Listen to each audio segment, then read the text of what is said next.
Olá, esse não é um monólogo, não é um diálogo, é um triálogo. 3 pessoas trialogando sobre um assunto do seu interesse. E o assunto de hoje é a condição de quem vive nas ruas. Você já parou para pensar em quem é a pessoa, que história de vida está por trás da pessoa que mora, de repente, na sua rua? Já parou para pensar sobre isso? Não? Então não saia daí, porque o triálogo está começando agora.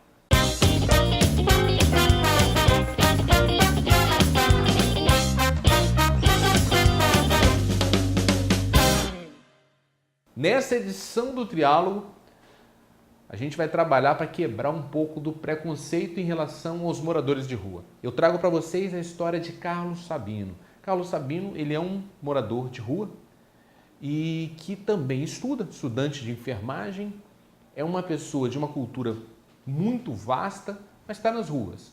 Ele vai servir para você pensar um pouquinho sobre quem são as pessoas que são na rua. Não é uma massa, não é necessariamente um lixo humano, como muitos tentam fazer a gente acreditar que sejam. Conheçam a história de Carlos Sabino, esse que você vê na tela agora. Quem eu trouxe também para ajudar a dialogar sobre esse assunto é o professor Toninho Lopes. Ele que milita no campo dos direitos humanos, vai ajudar a gente a refletir um pouco sobre a natureza dos moradores de rua. Antes da gente começar a dialogar sobre esse assunto, eu gostaria que você assistisse a esse vídeo. O filho dele tá sangrando! Ele tá sangrando! Estourou o ouvido!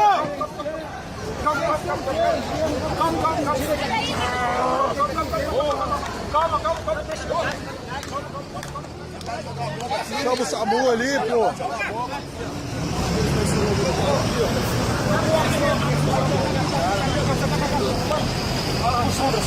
Sombra, dá licença.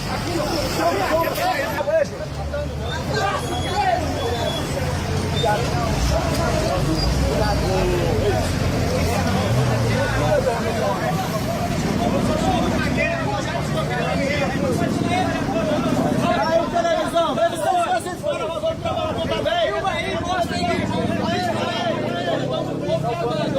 Você não sabe fazer. Mostrar isso aí, ó. Carlos, você acorda morador de rua e vai dormir como herói da capa do jornal. Na verdade, eu não dormi como herói, eu acordei como herói, né? É isso. E como que foi isso na tua cabeça, cara? Não subiu muito não, porque a questão da solidariedade para mim é automático. Não tem esse negócio de se deixar ou marcar uma data, uma hora para poder fazer e praticar. Que você partiu para cima da pessoa como se fosse um familiar, você ficou ali em cima. A única referência de socorro naquele momento era eu. Tem uma coisa que me chamou muita atenção no vídeo, Toninho, que é o seguinte: de maneira geral,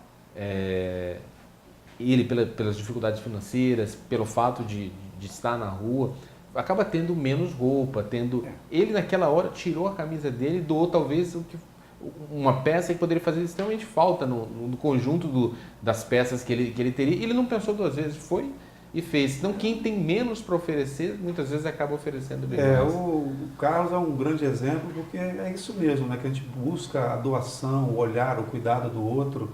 E eu acho que quem está desvalido de quase tudo, né? Nós temos uma cama, um endereço, o Carlos não.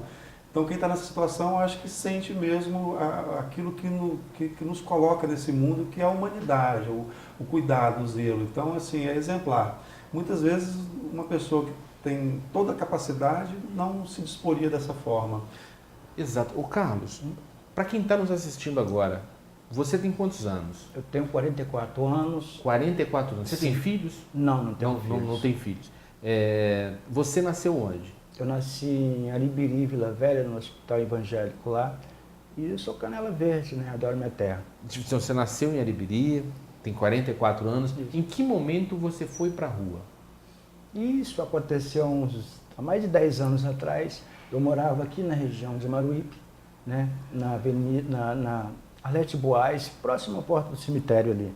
Minha família era pequena, eu era filho único, né? E minha mãe e eu, a gente sempre mantinha uma relação bem estreita ali.